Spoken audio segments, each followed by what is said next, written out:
నమస్కారం CTV news కి స్వాగతం హెడ్లైన్ చూద్దాం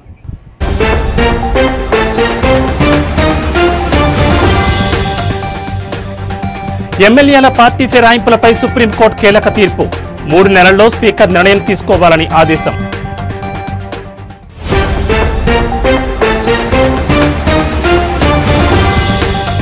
ఏపీ లిక్కర్ స్కామ్ కేసులో కీలక పరిణామం ముంబైకి వెళ్లిన సిట్ టీం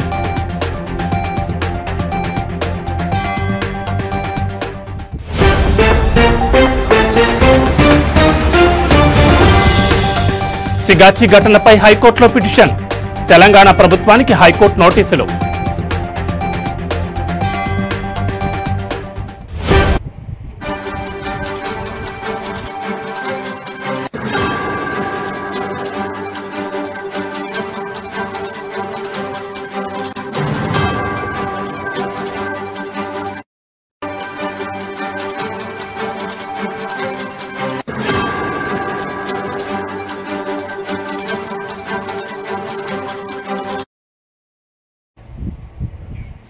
బులెటిన్లో బ్రేకింగ్ న్యూస్ చూస్తున్నాం. దేశమంతా ఉత్కంఠతో ఎదురు చూస్తున్న పార్టీ ఫిరాయింపుల కేసులో తీర్పు వెలువడింది. తెలంగాణలో ఎమ్మెల్యేల పార్టీ ఫిరాయింపులపై సుప్రీంకోర్టు కీలక తీర్పు వెలువరించింది. చీఫ్ జస్టిస్ బిఆర్ గవాయ్ ధర్మాసనం తీర్పునిచ్చింది. 3 నెలల్లో స్పీకర్ నిర్ణయం తీసుకోవాలని సుప్రీంకోర్టు ఆదేశించింది. న్యాయస్థానమే వేటు వేయాలన్న పిటిషనర్ల విజ్ఞప్తిని సుప్రీంకోర్టు తిరస్కరించింది. ఏళ్ల తరబడి ఫిరాయింపు పిటిషన్లు పెండింగ్లో ఉంచడం సరికాదు. 3 నెలల్లో స్పీకర్ నిర్ణయం తీసుకోవాలని సుప్రీంకోర్టు ఆదేశించింది.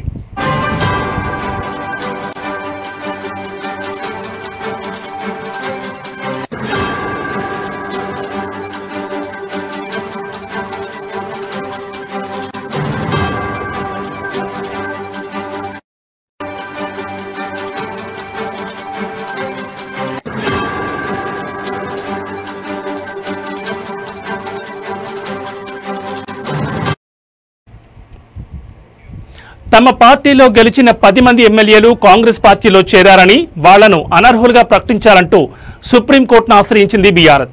పార్టీ ఫిరాయించిన వారిలో దానం నాగేందర్ ఏకంగా కాంగ్రెస్ బీఫామ్పై సికింద్రాబాద్ పార్లమెంటుకు పోటీ చేశారని కోర్టులో వాదన వినిపించారు బీఆర్ఎస్ తరపు న్యాయవాదులు. ఇరువైపులా వాదనలు విన్న సుప్రీంకోర్టు తీర్పును రిజర్వ్ చేసింది. ఫైనల్ గా పార్టీ ఫిరాయింపుల తీర్పును వెల్లడించింది సుప్రీంకోర్టు చీఫ్ జస్టిస్ ధర్మాసనం.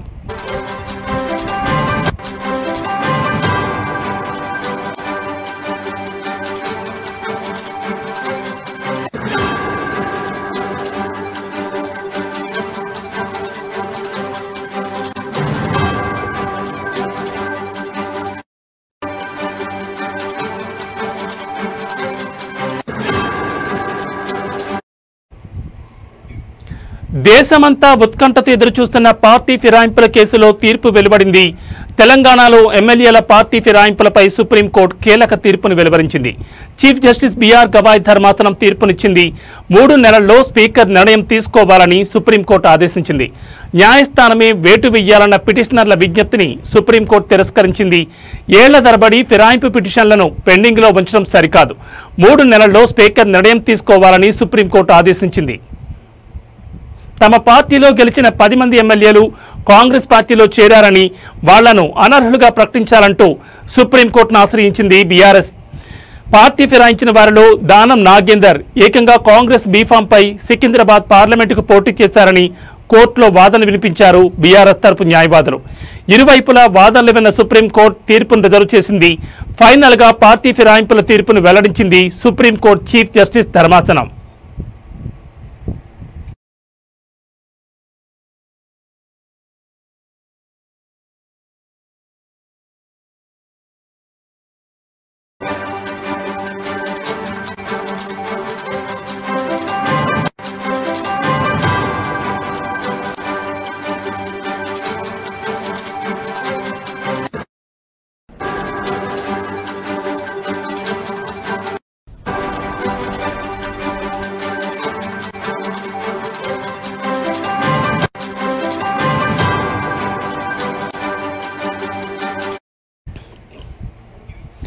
బులెటిన్లో మరో బ్రేకింగ్ న్యూస్ చూస్తున్నాం. ఆంధ్రప్రదేశ్ లిక్కర్ స్కామ్ కేసులో కీలక పరిణామం చోటు చేసుకుంది. సిట్ టీం ముంబై వెళ్లింది. షెల్ కంపెనీలను మద్యం ముడుపులు మళ్లించడం కోసం ఏర్పాటు చేసినట్లు ఇప్పటికే గుర్తించింది AP special investigation team SIT. Liquor స్కామ్లో డబ్బును మళ్లించిన ఆ షెల్ కంపెనీలను తనిఖీ చేయడం కోసం ముంబై వెళ్లింది సిట్ టీం. ఇక లిక్కర్ కేసులో షెల్ కంపెనీలను కూడా నిందితులుగా చేర్చింది సిట్. ముంబైలో షెల్ కంపెనీలను పరిశీలించి నివేదికను సిద్ధం చేయనున్నారు సిట్ అధికారులు.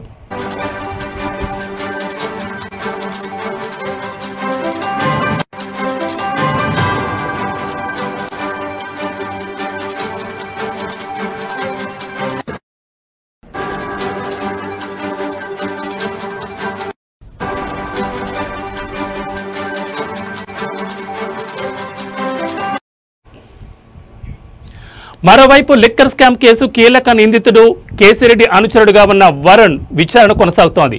లిక్కర్ స్కామ్ నగదు డంపులు భారీగా ఉన్నట్లు సిట్ అధికారులు అనుమానాలు వ్యక్తం చేస్తున్నారు. వరుణ్ ఇచ్చిన సమాచారంతో హైదరాబాద్ శివార్లోని శంషాబాద్ సమీపంలోని ఓ ఫామ్ హౌస్లో భారీ డంపును గుర్తించారు. ఇప్పటికే 11 కోట్ల రూపాయలు సీజ్ చేసింది సిట్. ఇంకా ఎక్కడెక్కడ నగదు డంపులున్నాయి అనే అంశంపై సిట్ ఫోకస్ పెట్టింది. ఆ కోణంలో వరుణ్ను విచారిస్తున్నారు. వరుణ్ నుంచి కీలక సమాచారాన్ని రాబట్టే ప్రయత్నంలో సిట్ అధికారులున్నారు.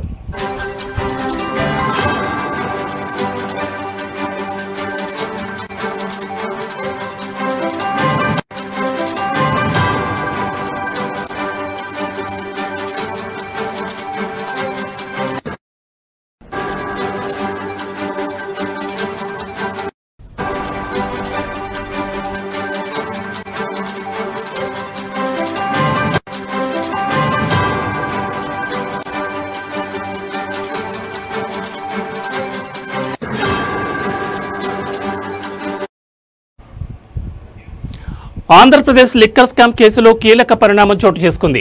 సిట్ టీం ముంబై వెళ్లింది. షెల్ కంపెనీలను మద్యం ముడుపులు మళ్లించడం కోసం ఏర్పాటు చేసినట్లు ఇప్పటికే గుర్తించింది AP special investigation team. Liquor స్కామ్లో డబ్బును మళ్లించిన ఆ షెల్ కంపెనీలను తనిఖీ చేయడం కోసం ముంబై వెళ్లింది సిట్ టీం. ఇక లిక్కర్ కేసులో షెల్ కంపెనీలను కూడా నిందితులుగా చేర్చింది సిట్. ముంబైలో షెల్ కంపెనీలను పరిశీలించి నివేదికను సిద్ధం చేయనున్నారు సిట్ అధికారులు. మరోవైపు లిక్కర్ స్కామ్ కేసు కీలక నిందితుడు కేసిరెడ్డి అనుచరుడుగా ఉన్న వరుణ్ విచారణ కొనసాగుతోంది. లిక్కర్ స్కామ్ నగదు డంపులు భారీగా ఉన్నట్లు సిట్ అధికారులు అనుమానం వ్యక్తం చేస్తున్నారు. వరుణ్ ఇచ్చిన సమాచారంతో హైదరాబాద్ శివార్లోని శంషాబాద్ సమీపంలోని ఓ ఫామ్ హౌస్లో భారీ డంపును గుర్తించారు. ఇప్పటికే 11 కోట్ల రూపాయలు సీజ్ చేసింది సిట్. ఇంకా ఎక్కడెక్కడ నగదు డంపులున్నాయి అనే అంశంపై సిట్ ఫోకస్ పెట్టింది. ఆ కోణంలో వరుణ్ విచారిస్తున్నారు. వరుణ్ నుంచి కీలక సమాచారం రాబట్టే ప్రయత్నంలో సిట్ అధికారులున్నారు.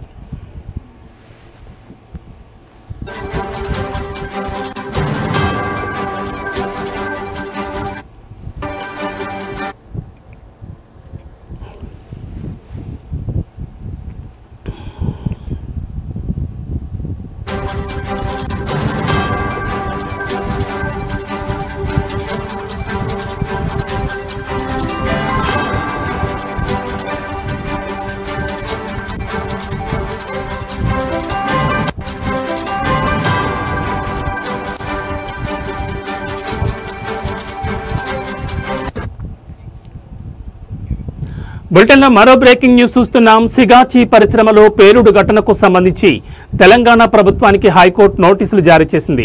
ఈ ఘటనపై కె బాబురావు అనే వ్యక్తి హైకోర్టులో ప్రజా ప్రయోజన వ్యాజ్యం దాఖలు చేశారు.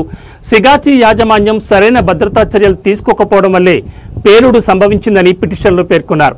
ఈ దుర్ఘటనలో 54 మంది మృతి చెందగా 28 మంది గాయపడ్డారని, మరో 8 మంది ఆచూకీ లభ్యం కావడం లేదని పిటిషనర్ తరపు న్యాయవాది కోర్టుకు తెలిపారు.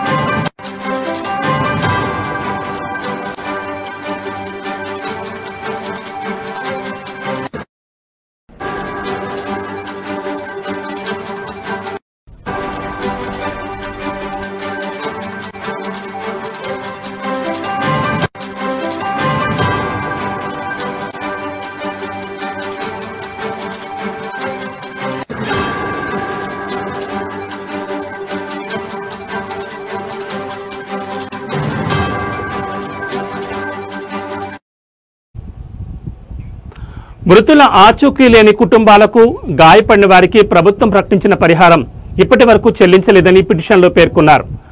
అంతేకాకుండా పరిశ్రమ యాజమాన్యంపై ఎలాంటి చర్యలు తీసుకోలేదని ఆరోపించారు. పేలుడుకు గల కారణాలను అన్వేషించేందుకు ఏర్పాటు చేసిన కమిటీ నివేదికను బహిర్గతం చేయాలని కోరారు. భానూరు పోలీస్ స్టేషన్లో నమోదైన ఈ కేసును సిట్ ద్వారా దర్యాప్తు చేయించాలని విజ్ఞప్తి చేశారు.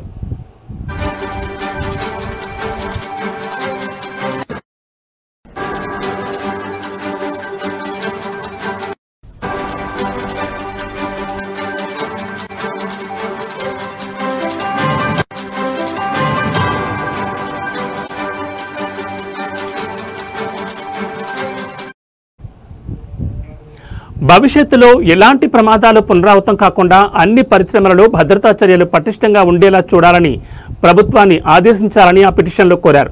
ఈ పిటిషన్ విచారణకు స్వీకరించిన హైకోర్టు 3 వారాల్లో కౌంటర్ దాఖలు చేయాలని ప్రభుత్వానికి ఆదేశాలు జారీ చేసింది.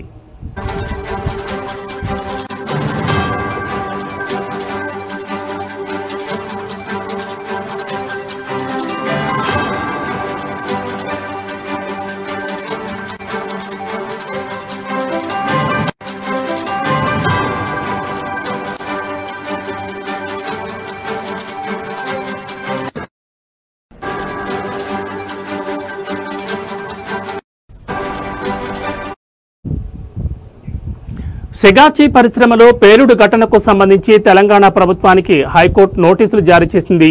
ఈ ఘటనపై కె బాబురావు అనే వ్యక్తి హైకోర్టులో ప్రజా ప్రయోజన వ్యాజ్యం దాఖలు చేశారు. సెగాచి యాజమాన్యం సరైన భద్రతా చర్యలు తీసుకోకపోవడం వల్లే పేలుడు సంభవించిందని ఆ పిటిషన్లో పేర్కొన్నారు.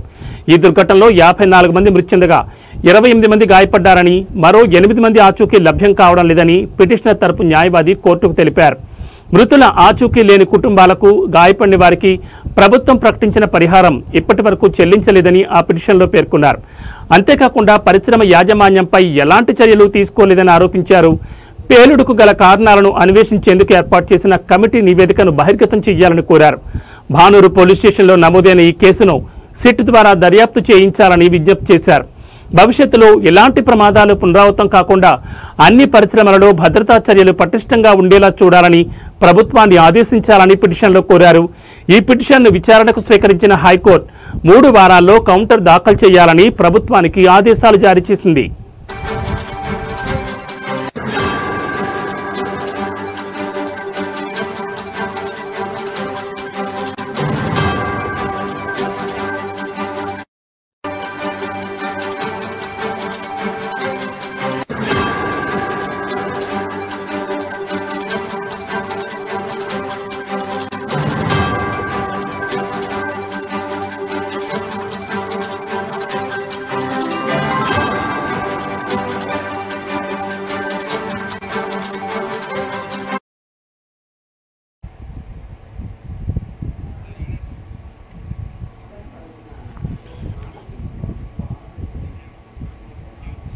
అచ్చంపేట నియోజకవర్గంలోని కాంగ్రెస్ పార్టీ ముఖ్య కార్యకర్తలు మరియు అభిమానులు, ఇతర అనుబంధ సంఘ నాయకులకు అచ్చంపేట ఎమ్మెల్యే వంశీకృష్ణ ఓ ప్రకటన ద్వారా సందేశాన్ని తెలియజేశారు. తెలంగాణ రాష్ట్ర ప్రభుత్వం పంపిణీ చేస్తున్న కొత్త రేషన్ కార్డులు మరియు కొత్త రేషన్ కార్డు లబ్ధిదారులకు మరియు రేషన్ కార్డుల పేర్లు నమోదు చేసుకునే లబ్ధిదారులతో మీ గ్రామాల్లో రేషన్ కార్డు లబ్ధిదారులతో గ్రామాల్లో రచ్చబండ వద్ద వారికి సమావేశమై తెలంగాణ ప్రజాప్రభుత్వం ఎన్నికల్లో హామీల్లో భాగంగా సీఎం రేవంత్ రెడ్డి సూచనల మేరకు అర్హులైన ప్రతి ఒక్కరికి రేషన్ కార్డు పంపిణీ చేస్తున్నామని అన్నారు. అదేవిధంగా తెలంగాణ ప్రభుత్వం అమలు చేస్తున్న సంక్షేమ పథకాల గురించి ప్రతి ఒక్క లబ్ధిదారునికి అర్థమయ్యే విధంగా మీరు వారిని క్షుణ్ణంగా వివరించాలని సోషల్ మీడియా మరియు వాట్సాప్, ఫేస్బుక్, ఇన్స్టాగ్రామ్ ద్వారా విస్తృతంగా ప్రచారం చేయాలని ఎమ్మెల్యే వంశీకృష్ణ పేర్కొన్నారు. విజ్ఞప్తి, ప్రతి ఊరిలో కొత్త రేషన్ కార్డులు కానీ లేకుంటే అదనంగా పేర్లు యాడ్ చేసినటువంటి రేషన్ కార్డులు కానీ ఒక 50 నుంచి 100, 200 వరకు ఉంటాయి. మరి ఎన్ని ఉన్నా ఆ బెనిఫిషియర్స్ను ఉదయం 8 నుంచి 9 గంటల మధ్యన ఒక అరగంట సేపు ఒక దగ్గర కూర్చొని పెట్టి వాళ్ళకు మన ప్రభుత్వం, మన గౌరవ ముఖ్యమంత్రి గారు, రాష్ట్ర ముఖ్యమంత్రి పెద్దలు రేవంత్ రెడ్డి గారు మాట ఇచ్చిండ్రు, మాట నిలబెట్టుకున్నారు. కాంగ్రెస్ పార్టీ ప్రభుత్వం, తెలంగాణ రాష్ట్ర ప్రభుత్వం, ముఖ్యంగా పెద్దలు రేవంత్ రెడ్డి గారి వారి సూచన మేరకు, వారి ఆశీర్వాదం వల్లనే ఈ రేషన్ కార్డులు వచ్చినాయి. రాహుల్ గాంధీ గారు, సోనియా గాంధీ గారు మాట ఇచ్చిండ్రు, గౌరవ ముఖ్యమంత్రి గారు మాట నిలబెట్టుకున్నారు. ఈ విషయాన్ని అందరూ కూడా విడమర్చి చెప్పి గతంలో 10 సంవత్సరాలు ఎవరు కూడా ఒక్క రేషన్ కార్డు ఇచ్చిన దాఖలాలు లేవు. గత ప్రభుత్వం మాటలు చెప్పింది కానీ ప్రజలను మోసం చేసింది.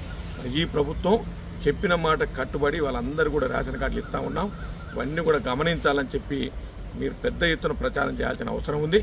ప్రతి ఊర్లో ఏవైతే మీటింగ్ కండక్ట్ చేసిండో అవి వాట్సాప్ ఫేస్బుక్లలో తప్పకుండా అప్లోడ్ చేయాలి. ఎక్కడ ఉన్నా ఇది ప్రచారం కూడా పెద్ద ఎత్తున చేయాల్సిన అవసరం ఉంది. కాబట్టి దయచేసి రేపటి నుంచే అన్ని గ్రామాల్లో అన్ని మండలాల్లో కూడా ఈ కార్యక్రమాన్ని చేపట్టాలని మీ అందరూ కూడా సవినయంగా మనవి చేస్తూ సెలవు తీసుకుంటున్నాను. Thank you. అందరికీ నమస్కారం. ముఖ్యంగా అచ్చంపేట నియోజకవర్గంలో ఉన్నటువంటి కాంగ్రెస్ పార్టీ నాయకులకు, కార్యకర్తలకు, అభిమానులకు, అనుబంధ సంస్థల్లో పనిచేస్తున్నటువంటి కార్యకర్తలందరూ కూడా ఒక ముఖ్యమైన విజ్ఞప్తి ఏమిటంటే, మరి ప్రతి మండలంలో ఈ రేషన్ కార్డుల డిస్ట్రిబ్యూషన్ ప్రోగ్రాం పెడతా ఉన్నాం. చాలా వరకు చాలా మండలాలు అయిపోయినాయి, 1-2 మిగిలినాయి. అవి కూడా రేపు ఎల్లుండి అయిపోయే ఛాన్సెస్ ఉంది. కాబట్టి కార్యకర్తల నాయకులకు ప్రత్యేకమైన విజ్ఞప్తి, ప్రతి ఊరిలో కొత్త రేషన్ కార్డులు కానీ లేకుంటే అదనంగా పేర్లు యాడ్ చేసినటువంటి రేషన్ కార్డులు కానీ ఒక 50 నుంచి 100-200 వరకు ఉంటాయి. మరి ఎన్ని ఉన్నా ఆ బెనిఫిషియర్స్ను ఉదయం 8 నుంచి 9 గంటల మధ్యన ఒక అరగంట సేపు ఒక దగ్గర కూర్చొని పెట్టి వాళ్ళకు మన ప్రభుత్వం, మన గౌరవ ముఖ్యమంత్రి గారు, రాష్ట్ర ముఖ్యమంత్రి పెద్దలు రేవంత్ రెడ్డి గారు మాట ఇచ్చిండ్రు, మాట నిలబెట్టుకున్నారు. కాంగ్రెస్ పార్టీ ప్రభుత్వం, తెలంగాణ రాష్ట్ర ప్రభుత్వం, ముఖ్యంగా పెద్దలు రేవంత్ రెడ్డి గారి వారి సూచన మేరకు విశాఖలో జీవీఎంసీ అధికారులు ఎన్ని దాడులు చేస్తున్నా, పదుల సంఖ్యలో వాహనాలు సీజ్ చేస్తున్నా కోడి వ్యర్థాల మాఫియా బహిరంగంగానే రెచ్చిపోతోంది. దాడులు చేస్తున్న జీవీఎంసీ అధికారులు వార్తలు ప్రసారం చేస్తున్న జర్నలిస్టులపై బహిరంగంగా భౌతిక దాడులు చేస్తున్నారు. కోడి వ్యర్థాల రౌడీ ముక్కలు. జీవీఎంసీ డంపింగ్ యార్డుకి తరలించాల్సిన వాహనాలు ఇతర జిల్లాల్లో ఉన్న చేపల చెరువులకు తరలించి కోట్లాది రూపాయలు అక్రమంగా ఆర్జిస్తున్నారు అంటూ ట్రూత్ న్యూస్ ఛానల్ వరుస కథనాలకి విశాఖ జిల్లా కలెక్టర్ స్పందించి వెంటనే కోడి వ్యర్థాల టెండర్లు రద్దు చేశారు. సాక్షాత్తు జిల్లా కలెక్టర్ ఆదేశాలు బేఖాతరు చేస్తూ కోడి వ్యర్థాల మాఫియా యథేచ్ఛగా వ్యర్థాలు రవాణా చేస్తూ ఇటు అధికారులు అటు జర్నలిస్టులపై దాడులు చేస్తున్నారు.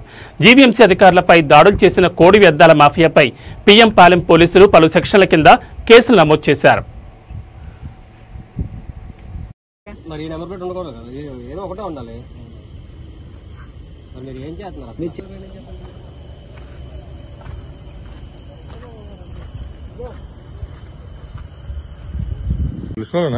కాదే మామూలుగా వచ్చానంట, సరదాగా వచ్చారా? ఇదో నంబర్ ప్లేట్ ఇంకోటి వీడియోలు తీయండి.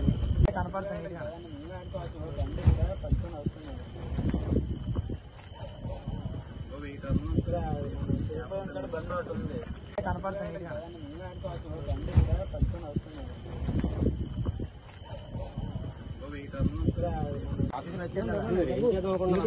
నెంబర్ ప్లేట్ మార్చుకోండి. అది వేరు ఇది వేరు, అసలు ఏంటి ఉద్దేశం ఏంటి? సమాధానం చెప్తారు. రోడ్డు మీద దేని తిరుగుతుంది అసలు ఈ టైంలో చికెన్ వేస్ట్ పడుతుంది తిరగచ్చు. అసలు డంపింగ్ యార్డ్కి రావాలంటే ఉదయమే. విశాఖలో జ్ఞానపురంలో దేవమాత మోక్షారోపణ మహోత్సవం వివరాల కోసం విలేకరుల సమావేశం నిర్వహించారు. ఈ కార్యక్రమంలో విచారణకర్త జొన్నాడ జాన్ ప్రకాష్, పీపీసీసీ అధ్యక్షులు ముసిరి రాజేష్, ఆనందరావు మాస్టర్, పాలమరశెట్టి ఫ్రాన్సిస్, గండి సతీష్ కుమార్ తదితరులు పాల్గొన్నారు. ఈ సందర్భంగా జాన్ ప్రకాష్ మాట్లాడుతూ 125 సంవత్సరాల క్రితం అంటే 19వ సంవత్సరంలో జ్ఞానాపురం గ్రామానికి సోకిన కలరా వ్యాధి మొత్తం గ్రామాన్నే గడగడలాడించిందని, గ్రామస్తులను భయకంపితులను చేసిందని అన్నారు. అప్పుడు గ్రామంలో అల్లకల్లోలం చెలరేగిందని తెలిపారు. ఎన్ని జాగ్రత్తలు తీసుకున్నా, ఎంత వైద్యం చేసినా వ్యాధి మాత్రం తగ్గుదలకు రాలేదు సరికదా, మరింత ముదిరిపోయిందని వివరించారు. ఆహ్వానం పలుకుతున్నాము. ముఖ్యంగా ఈనాటి సమావేశం ఇక్కడ గ్యాదర్ అవడానికి ముఖ్య ఉద్దేశం జ్ఞానాపురం ఆగస్టు 15వ తేదీ జరుపుకున్నటువంటి పండుగ 125 సంవత్సరాల పండుగ. ఈ పండుగ విశాఖపట్నం గుర్తుండిపోయేటువంటి పండుగ. ఈ 125 సంవత్సరాల క్రితము జ్ఞానాపురం మరియు ఈ చుట్టుపక్కల ఉన్నటువంటి పరిసర ప్రాంతాలలో కలరా వ్యాధి నిర్విరామంగా చాలా దారుణంగా ప్రబలి ఉంది. ఆ సమయంలో అప్పుడు ఉన్నటువంటి విచారణకర్తలైనటువంటి రొసేలియన్ గురువర్యులు ఒక మాట పట్టి ఇచ్చి ఉన్నారు. ప్రతి సంవత్సరము జ్ఞానాపురంలో పురవీధులలో దేవమాత యొక్క విగ్రహమును తిప్పుతూ ఆమెను కొని ఇవి బులెటిన్ విశేషాలు. నమస్కారం. తిప్పుతూ ఆమెను కొని ఇవి బులెటిన్ విశేషాలు. నమస్కారం.